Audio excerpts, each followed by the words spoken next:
Hello folks, Ram Ramji. Welcome back to Reality Check with Arvind Swaminathan. We live in very odd, if not interesting times.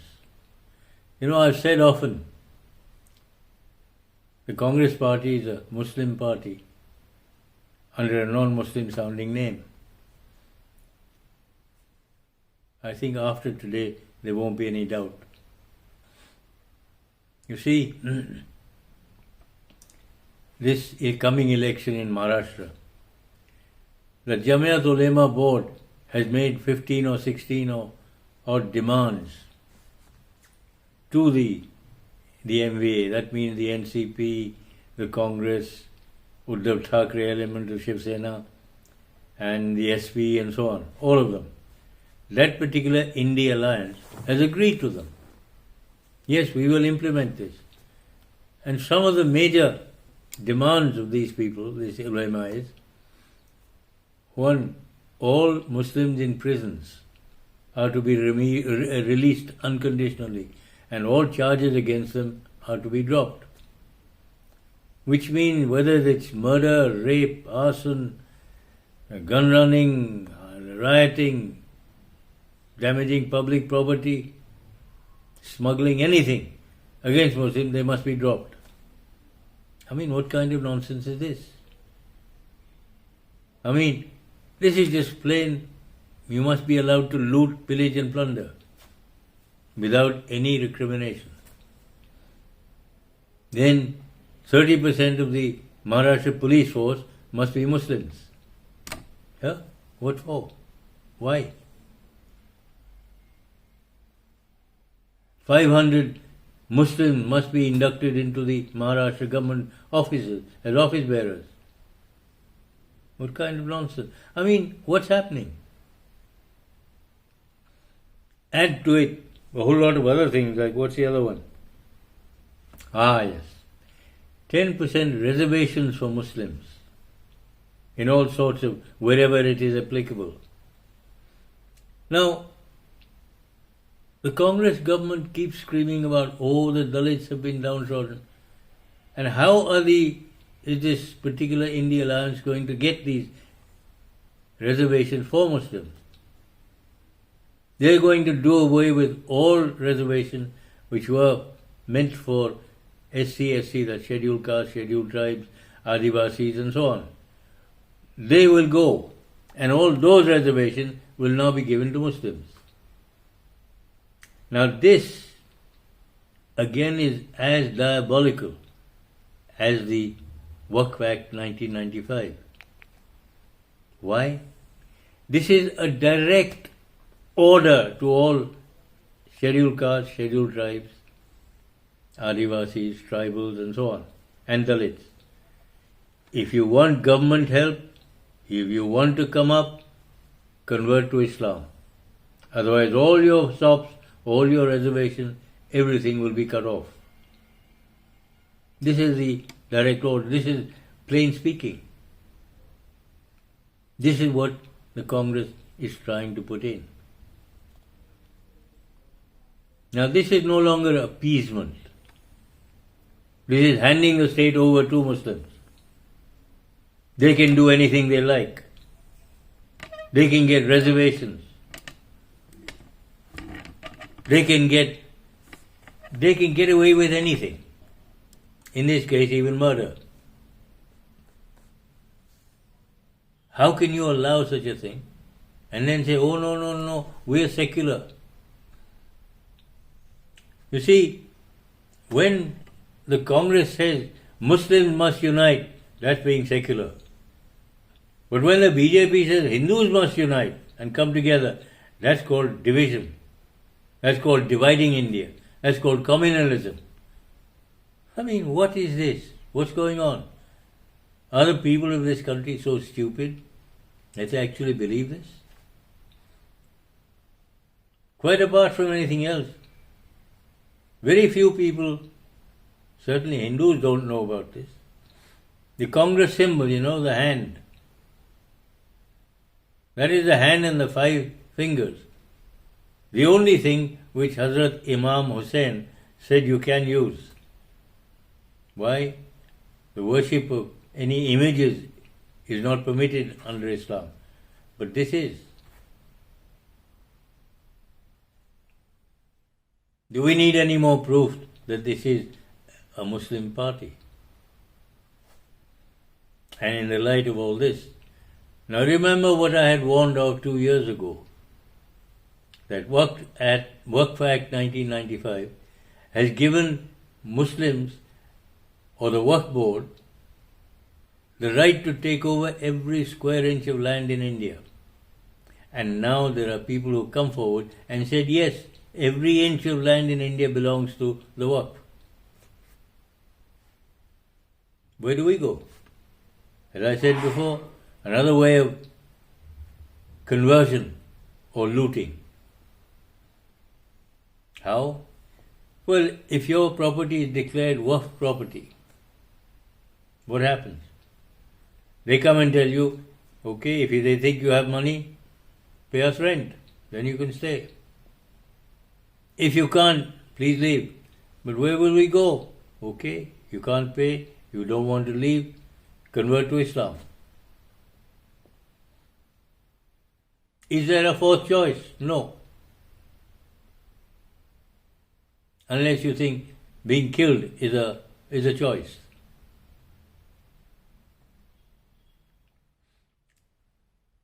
As I said before, and I have to repeat this unfortunately, we are being converted to Islam whether we like it or not. And it goes back to Macaulay's statement of 1835, that they have to make us believe, and they've done it, that anything Indian is useless, no good. Anything imported is good. And we still believe it. Why? Because Hinduism is called old-fashioned and therefore useless. Why? Because Christianity, British import here, very good. Islam is the other import here, therefore it's better than Hinduism. And we actually believe it. And you know one of the basic reasons for that? I think it's Article 28 in the Constitution, which Nehru installed. That you cannot teach Hinduism anywhere. Especially not in any government-aided or funded school or establishment or university. You can't. You're not permitted to. Yet at the same time you can teach Christianity and Islam. Even though all the salaries of all your muftis, maulanas, maulvis in madrasas are paid for either by the central government or by the state government. And still they can teach Islam? Why? Hindus and Hindu temples are taxed to pay those salaries, to destroy our own religion. I mean, what kind of nonsense is this? And we sit there without realizing it, without understanding any of it. Now you understand why we were kept uneducated, or the masses were. They don't know about all this. I, for one, don't know anything about Hinduism. Because not in any school I've ever been to, or university, could I ever learn about Hinduism. I could learn about Christianity or even Islam, but not Hinduism.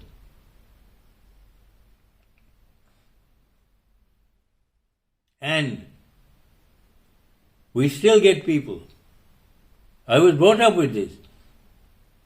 A lot of my peers kept telling Hinduism is old-fashioned, useless. Christianity, oh no, Islam. What do you get from Islam? Nothing. In fact, all you get is poverty. Some of the poorest countries in the world, who are they? Syria, Sudan, Yemen, Algeria, Mauritania? even Tunisia. Why? According to Islam, you just read the Quran and that's it. That's all they've done.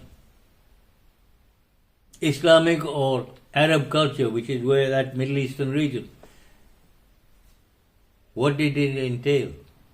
It meant that all their male children are taught how to fight and kill. That's all they've done. They've never worked at anything else.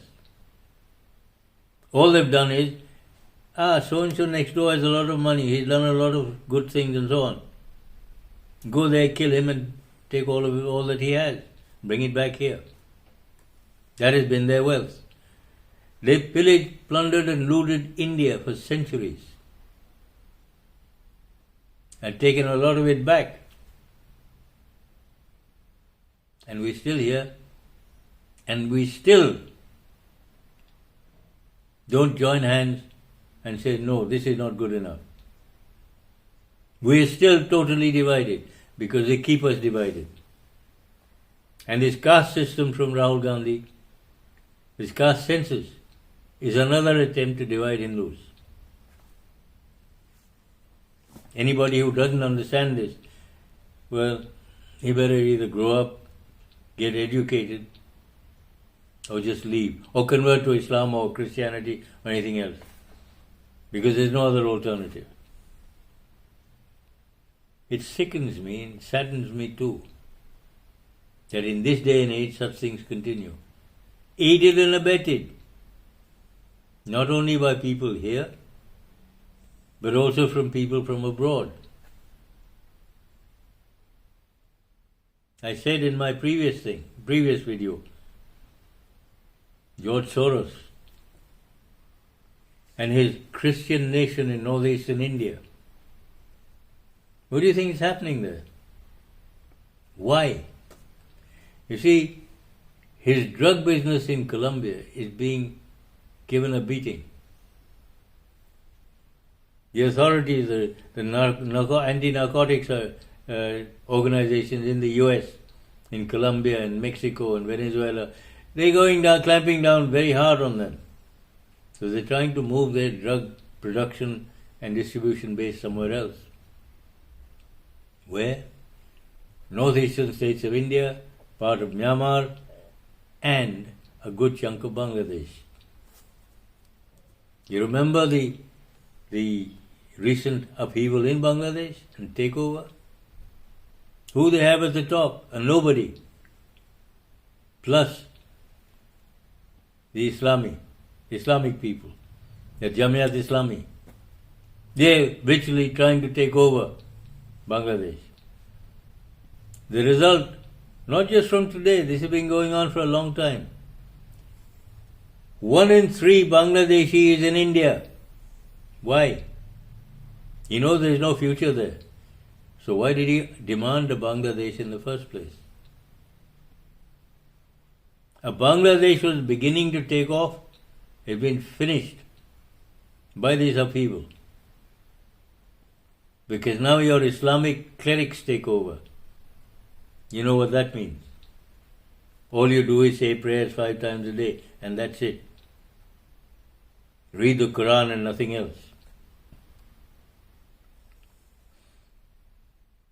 Now, already one of the biggest drug empires in this region is in that Manipur and Myanmar border region, 25 kilometers on either side of the border. And they don't like our sealing that border for obvious reasons. This is an area for growing your poppy, your heroin, and your other things from there, and then distributing it all over. And with St. Martin Islands being an American base, or they're wanting to turn it into an American base, fait accompli. Not only the takeover of Bangladesh, but also the Christian nation, and therefore his drugs empire. It's very strategic to poison us with those drugs, Myanmar, Thailand and the Vietnamese, and into China from there. A lot of money involved. And of course, Bangladesh would shift to take over West Bengal, Jharkhand, Bihar. Now you understand their game plan. And how are they doing it? Well, if you look carefully, this is something somebody sent me a video on this. Someone has worked out that most of your media is controlled by people who are rabid Democratic Party people. Whether it's the Vice President of the ABC News or CBS News or also CNN in the US, all Democrats. People in the NIA, not NIA, what's it, National Security Organization, Democrats. Half your administration is Democrats. All put there, by the way, incidentally, by none other than Barack Obama, who's still apparently pulling the strings from behind the scenes.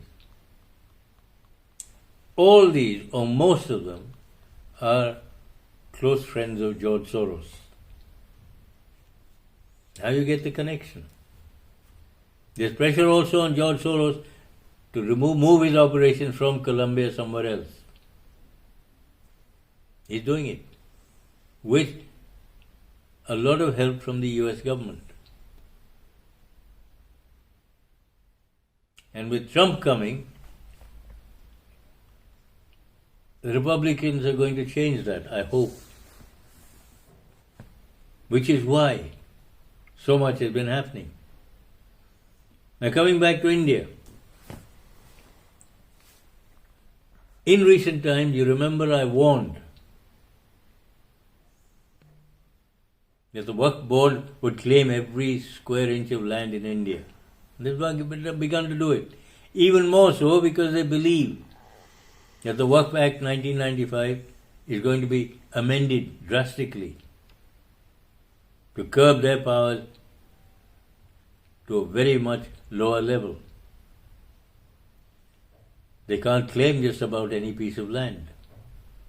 Even what they hold, they're going to have a thorough check to see, do they really own it or does it belong to somebody else? Did the people who are supposed to have donated it to the Waqf Board, were they the actual owners of that property? And of course all the old monuments, they claim as Waqf property. Why? How? Nobody ever gave it to them. Now the other thing I don't understand is, all these dargahs and all these graves and graveyards are totally against Islam. Because Islam does not permit anything above soil level. It does not permit any permanent gravestones. So how come you have all these dargahs?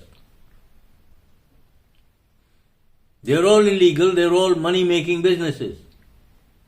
Nothing else. And most of the people who donate money into these dargahs are Hindus. This is the strange part. How come? Why? And they don't pay any tax. Nor does the Jamiat Ulema-e-Hind, which charges a huge amount and makes a heck of a lot of money from halal certification. Who gave them that authority to collect that money? I'm pretty certain no government did, central or state. So how are they doing it? And I said before, between 2 and 2 lakh crore rupees is collected by them. They don't pay 1 paisa as tax. And yet Hindu temples are taxed 10% of all that's donated to them and all their income to pay for what they keep giving to Waqf boards and ulemas and madrasas and all these salaries. What kind of nonsense is this? And you call this a secular society, a secular country? Where is secularism? Where is your fundamental right of equality? When you take everything from Hindus and give it over to Muslims, that's equality? I beg to differ. That's making Muslims the rulers and the tax collectors. It's making them super citizens. And us Hindus are 8th or 10th class citizens in our own country. And the government doesn't help us, it helps the Muslims.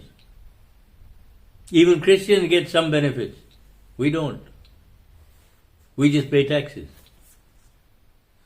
All the development that have taken place, the infrastructure and so on, most of the taxes have been collected from Hindus. What are we getting for it?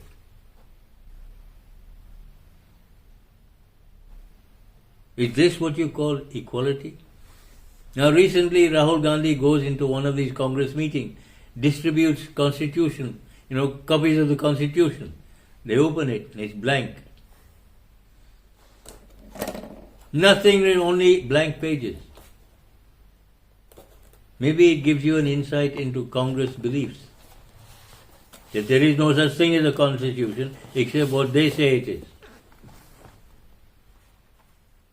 They've been kicking the constitution, stomping on it, ever since 1947. Here it is. The little red book which he keeps flaunting everywhere. A blank book. It can be anything. It could be Mao's red book. Mao Zedong, his red book. And the color of this book he keeps flaunting around is also red. So what is this Rahul Gandhi trying to do? Make us a communist country? Or does he want a Hindu-Muslim war again? Which is what he seems to be trying to do. And what is going on? What are these guys trying to do? I mean, Muslims, they will take anything you can. You give them. They will. You give them a right, they will take it with open arms. But that means they're super citizens. They can do what they like. Why? And Rahul Gandhi keeps saying, Modi wants to change the constitution. No. Modi wants to implement the constitution. He wants to bring in a uniform civil code, as the constitution says. Why? Because so far we have a Hindu civil code. Why? Why not one for Muslims also? If Hindus have to live by a code, so should Muslims and Christians, everybody else. And by the way, the words secular and socialist were inserted by Indira Gandhi into the constitution without any parliamentary discussion, without any access to it from the opposition party, because this was done during the emergency. All the opposition MPs, if any, were either in prison, had gone underground, or they were hiding abroad to escape punishment here. So how was it put into the constitution? In fact, really speaking, there was no parliament at the time because the 5-year term had run out. So how could you install something during that interim and say, no, this is legal? I'm sorry. It's time. And I'm pretty certain before long, if we don't start taking stern action against all this, sending Bangladeshis back to Bangladesh, we're going to be an Islamic nation. Which means before long, we're going to be one of the poorest countries in the world. We have been one of the richest. We've been pillaged, plundered, raped, looted for centuries. Whether it's the Islamic from Central, from the middle, sort of Midwest, meaning the Arab countries or Arab area, Middle East, or whether from Central Asia, Uzbeks and Afghans and so on, or whether by the British, and later even by the Americans. And we're still being looted. Well, it's time to grow up. Time to understand that we're people also. And we're not Muslims. We don't want to be Muslims so that we lose everything that we already have. I'm sorry, we're not there to give it up. And it's time Muslims also understood that, look, you want to be here, be an Indian citizen. Not the ruling class here. We've had enough of that. So folks, think about it. Think very carefully about what I've said today. The Congress is not something you need. The India Alliance is just trying to drag us backwards. Think about it. Your vote is valuable. Use it wisely. Please spread this around. Send it to your groups, other groups. Ask them to pass it on. Because this is wake up time. You don't wake up now, it'll be too late. Well, have fun. Happy voting.